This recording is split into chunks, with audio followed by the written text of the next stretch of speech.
പാടെ നിങ്ങൾ കൊയ്തൊരു പാടങ്ങളെല്ലാം നിങ്ങളതായൊരു ധീരകഥ.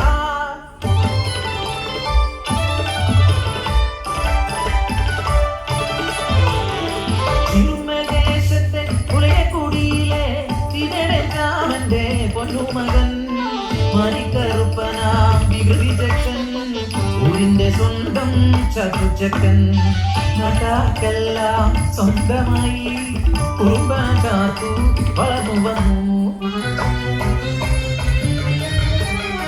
കാലത്തും വരപ്പത്തും കണ്ടൊരു മധുനെ സ്വന്തമാക്കി എന്ന്